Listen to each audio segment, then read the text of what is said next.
Alhamdulillah wassalatu wassalamu ala Rasulillah. Kita lanjutkan Sahih Jami' Bayanil Ilmi wa Fadlih. Kita masuk ke bab yang ke-19 fi mu'aradatil kitab, yaitu memuqabalah atau memu'aradah buku.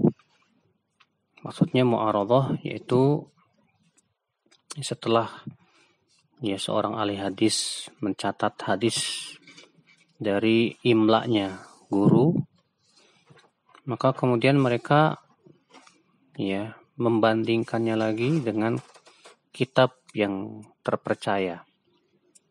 Supaya apa? Supaya tulisan mereka itu selamat dari kesalahan. Di para ulama hadis itu, di siang hari mereka menulis hadis, di malam hari mereka membetulkan tulisan mereka. Membetulkan tulisan itu dengan cara membandingkannya atau melihat buku yang memang dipercaya akan kesahihannya. Ini disebut dengan mu'aradah atau muqabalah. Yahya bin Abi Katsir berkata, alladzi yaktub wa la yu'arid mithlu alladzi yadkhulul khala' wa la yastanji. Orang yang menulis ilmu tapi tidak membetulkan kembali tulisannya. Seperti orang yang masuk WC tapi tidak cebok. Seperti orang yang buang air tapi nggak cebok.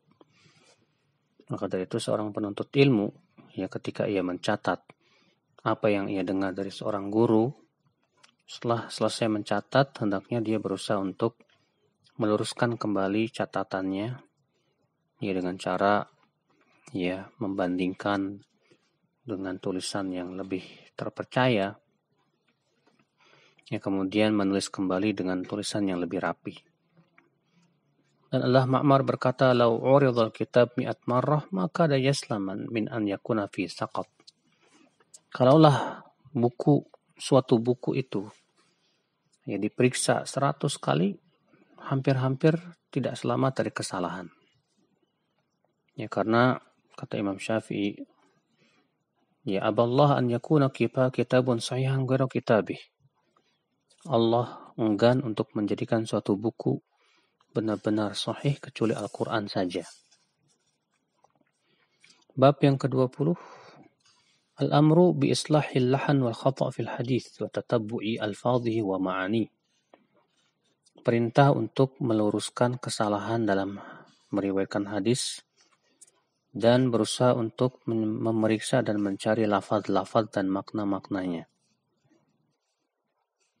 Artinya bahwa kita di dalam meriwayatkan hadis jangan sampai salah dan berusaha untuk mengetahui lafaz-lafaz dan makna-maknanya, karena itu saling menjelaskan satu sama lainnya.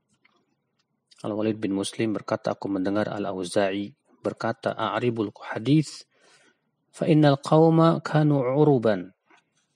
I'rablah hadis. I'rab itu artinya memahami hadis sesuai dengan ilmu nahwu. Diketahui kedudukannya, apakah ia subjek, ataukah ia predikat, atau objek, atau yang lainnya. Sebab dengan cara mengi'rabkan hadis itu, kita akan tahu makna daripada hadis tersebut. Fa'innal qawm kanu urban, karena mereka, Rasulullah dan para sahabat adalah orang-orang Arab. Maka tentu dengan cara kita pertama memahami bahasa Arab terlebih dahulu, kemudian kita berusaha untuk memahaminya kata per kata dan penempatannya dalam kata tersebut, bentuk-bentuknya juga, dan kemudian kita melihat penafsiran dari hadis-hadis yang lainnya dan pendapat-pendapat para ulamanya dari kalangan sahabat, tabi'in, tabi'ut tabi'in. Maka dengan cara seperti itu akan lurus pemahaman kita insyaallah. Dari Muhammad bin Sirin, ia berkata adalah Anas bin Malik apabila menyampaikan hadis dari Rasulullah SAW, maka beliau setelah selesai menyampaikan, beliau mengucapkan qala kama qala Rasulullah SAW. Dan dari Abdullah, pernah suatu ketika ia menyampaikan hadis, lalu beliau mengatakan, aku mendengar Rasulullah SAW bersabda. Kemudian badan beliau pun bergetar. karena saking takutnya beliau salah dalam menyampaikan hadis. Maka dari itu, siapapun kita yang ingin menyampaikan hadis wajib berhati-hati. Jangan bermudah-mudahan, karena berdusta atas nama Rasulullah dosanya sangat besar di sisi Allah Subhanahu wa taala. Wallahu a'lam.